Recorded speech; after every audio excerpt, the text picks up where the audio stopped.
எல்லாருக்கும் வணக்கம். நம்ம தமிழ்நாட்டிலேயே கடந்த 2 வருஷமாக குடியரசு தினம், உழைப்பாளர் தினம், சுதந்திர தினம், காந்தி ஜெயந்தி இந்த 4 நாட்கள்லேயும் நம்ம இளைஞர்கள்ட்டையும் சரி, சோசியல் மீடியாஸ்லேயும் சரி ஒரு வார்த்தை பயங்கரமாக வைரல் ஆகிட்டு இருக்கும்.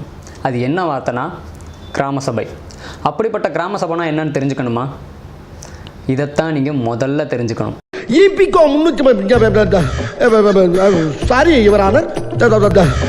இந்திய அரசியலமைப்பு சட்டம் 243A மற்றும் தமிழ்நாடு ஊராட்சிகள் சட்டம் 1994 விதி 3 படி ஒவ்வொரு ஊராட்சியிலையும் கண்டிப்பாக கிராம சபை நடக்கணும். இந்த கிராம சபைனா என்னென்னா, உங்கள் ஊராட்சி தலைவர்கள் வெளிப்படையாக நேர்மையாக செயல்படுறதுக்கும் உங்கள் ஊராட்சி திட்டங்கள் பற்றி மக்கள் வெளிப்படையாக பேசுகிறதுக்கும் உருவாக்கப்பட்ட சபை தான் இந்த கிராம சபை. இந்த கிராம சபை எப்பெல்லாம் நடக்கும் அப்படின்னா, குடியரசு தினம், உழைப்பாளர் தினம், சுதந்திர தினம், காந்தி ஜெயந்தின்னு ஒவ்வொரு வருஷமும் இந்த 4 நாட்களையும் கண்டிப்பாக நடக்கணும். இந்த கிராம சபை கூட்டத்துக்கு உங்கள் ஊராட்சி தலைவர் தான் தலைமை தாங்குவார். கூட்டம் நடக்கிறதுக்கு 7 நாளைக்கு முன்னாடியே அவர் மக்களுக்கு நோட்டீஸ் அனுப்பணும்.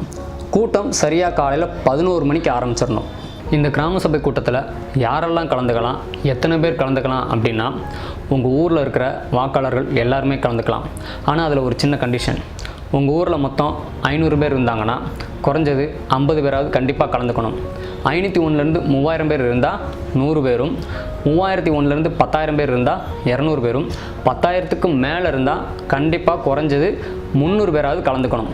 உதாரணத்துக்கு இப்போ உங்கள் ஊரில் 500 பேர் இருந்தாங்கன்னா குறைஞ்சது 50 பேராவது கண்டிப்பாக கலந்துக்கணும். ஆனால் 49 பேர் தான் இருக்காங்கன்னா கூட்டம் ஆரம்பித்து அரை மணி நேரம் வெயிட் பண்ணலாம்.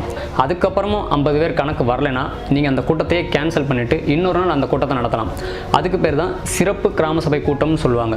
இந்த சிறப்பு கிராம சபை கூட்டத்தை நடத்துறதுக்கு நீங்கள் உங்கள் ஊராட்சி தலைவர்கிட்டையும் மாவட்ட கலெக்டர்கிட்டையும் கோரிக்கை வைக்கலாம்.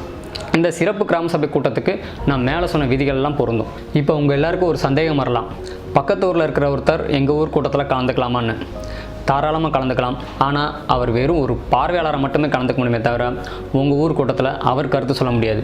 உங்கள் ஊர்க்காரங்க மட்டுமே உங்கள் ஊர் கூட்டத்தில் கருத்து சொல்ல முடியும், விவாதிக்க முடியும். இந்த கிராம சபை கூட்டம் எந்த இடத்துல நடக்கும், யார் தலைமையில் நடக்கும் அப்படின்னா, இந்த கிராம சபை கூட்டம் உங்கள் ஊரில் இருக்கிற ஏதாவது ஒரு பொது இடத்துல தான் நடக்கும். சிஎம்ஏ வந்தாலும் எல்லாரும் சரிசமமாக தரையில் உட்காந்து தான் பேசணும். இது உங்கள் ஊராட்சி தலைவர் தலைமையில் தான் நடக்கும். ஒருவேளை அவர் இல்லாட்டி ஊராட்சி துணைத் தலைவர் தலைமையில் நடக்கும். ஒருவேளை அவரும் இல்லாட்டி உங்கள் வார்டிலேருந்து யாராவது மெம்பர் ஆகிருப்பாங்கல்ல, அவர் தலைமையில் நடக்கும். ஒருவேளை அவரும் இல்லாட்டி கூட்டத்தில் வந்திருக்கிறவங்களை நீங்களே யாராவது ஒரு ஆளை தேர்ந்தெடுத்து அவர் தலைமையில் கூட்டம் நடத்தலாம். ஆனால் அந்த கூட்டத்தில் கலந்துக்கிறவங்களில் 3ல் 1 பங்கு பெண்கள், பழங்குடியினர், பிற்படுத்தப்பட்ட மக்களாக இருக்கணும். இந்த கிராம சபை கூட்டத்தில் அப்படி என்ன பேசுவாங்க, இதை ஏன் நடத்துகிறாங்க அப்படின்னா, இந்த கூட்டத்தில் உங்கள் ஊரில் என்னெல்லாம் பிரச்சனை இருக்குது, உங்களுக்கு என்னெல்லாம் தேவை இருக்குதுன்னு பேசுவாங்க, விவாதிப்பாங்க. அந்த தேவையெல்லாம் நிறைவேற்றணும்னு சொல்லி ஒரு தீர்மானம் நிறைவேற்றலாம். அதே மாதிரி எத்தனை தீர்மானம் வேணும்னாலும் நிறைவேற்றலாம். அந்த தீர்மானத்தை கலெக்டருக்கு அனுப்பி வைப்பாங்க. நாமளும் ஒரு ஜெராக்ஸ் காப்பி அதில் வாங்கிக்கலாம். ஆனால் அந்த தீர்மானத்தை சீக்கிரம் நிறைவேற்றணும்னு சொல்லி நீங்கள் தான் உங்கள் ஊராட்சி தலைவருக்கும் கலெக்டருக்கும் கோரிக்கை வைக்கணும். ஏன்னா அடுத்து நடக்க போகிற மே 1 கூட்டத்தில் இதுக்கு முன்னாடி நீங்கள் போட்ட தீர்மானத்தோட நிலைமைலாம் என்னன்னு சொல்லி அதில் கண்டிப்பாக பேசணும். நீங்கள் போடுற தீர்மானம் எந்த அளவுக்கு வலிமையானதுன்னா, சட்டமன்றத்தில், நாடாளுமன்றத்தில் போடக்கூடிய தீர்மானத்துக்கு சமமானது, அந்த அளவுக்கு வலிமையானது. இதில் எந்த மாதிரியான தீர்மானம்லாம் போட முடியாது அப்படின்னா, இப்போ உங்கள் ஊரில் ஏதாவது ஒரு டாஸ்மாக் இருக்குன்னா அதை மூட சொல்லி தீர்மானம் போடலாம். ஆனால் ஒட்டுமொத்த தமிழ்நாட்டில் இருக்கிற டாஸ்மாக்கை மூட சொல்லி மதுவிலக்கு கொண்டு வரணும்னு சொல்லி தீர்மானம் போட முடியாது. உங்கள் கிராமத்துக்கு என்ன பிரச்சனை இருக்கோ அதை தீர்க்கணும்னு சொல்லி ஒரு தீர்மானம் போட முடியுமே தவிர ஒட்டுமொத்த தமிழ்நாட்டுக்கும் சேர்த்து ஒரு தீர்மானம் போட முடியாது. எலெக்ஷன் டைம் அப்போ அந்த கிராம சபை கூட்டத்தை நடத்த முடியுமான்னு கேட்டால் அது கண்டிப்பாக முடியாது. போன வருஷம் கூட மே மாதம் எம்பி எலெக்ஷன் நடந்துச்சு, அதாவது 2019. அப்போ கிராம சபை கூட்டம் எலெக்ஷன் ரூல்ஸ் படி நடக்கலை. ஆனால் எலெக்ஷன் முடிஞ்ச அடுத்த 1 மாதத்தில் எல்லா கிராமத்துலேயும் தமிழ்நாடு அரசு தான் கிராம சபை கூட்டம் நடத்துறதுக்கு ஏற்பாடு பண்ணணும். அப்படி தான் போன வருஷம் பண்ணுச்சு.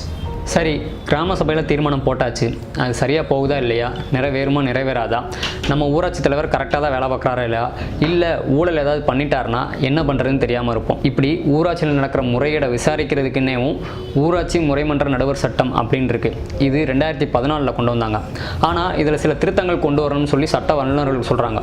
ஸோ இதையே கூட நீங்கள் ஒரு தீர்மானமாக போடலாம். இந்த கிராம சபையால் ஏதாவது ஒரு கிராமம் வளர்ச்சி அடைந்திருக்கா அப்படின்னு கேட்டால் உதாரணம் இருக்குது. கோயம்புத்தூரில் ஓடந்துறை அப்படிங்கிற ஒரு ஊராட்சி இந்த கிராம சபையால் முன்மாதிரி கிராமமாக வந்திருக்கு. இந்த கிராம சபை உள்ள தீர்மானத்தை யார் முடிவு செய்வாங்க அப்படின்னா, சுப்ரீம் கோர்ட் தான் இது சரியா தவறா, இதை நடைமுறைப்படுத்த முடியுமா முடியாதா அப்படின்னு சொல்லி முடிவு செய்யும். கிராமங்களோட வளர்ச்சி தான் ஒரு நாட்டோட உண்மையான வளர்ச்சி. நம்ம தமிழ்நாட்டில் 12,524 கிராம ஊராட்சிகள் இருக்குன்னு சொல்கிறாங்க. அதில் உங்கள் ஊராட்சி ஒன்றுங்கிறத மறந்துடாதீங்க. நீங்கள் உங்கள் ஊருக்கு ஏதாவது நல்லது செய்யணும்னு நினச்சிங்கன்னா எல்லா கிராம சபையிலையும் கண்டிப்பாக கலந்துக்கோங்க. உங்கள் ஊருக்காரங்களையும் கண்டிப்பாக கலந்துக்க சொல்லுங்கள்.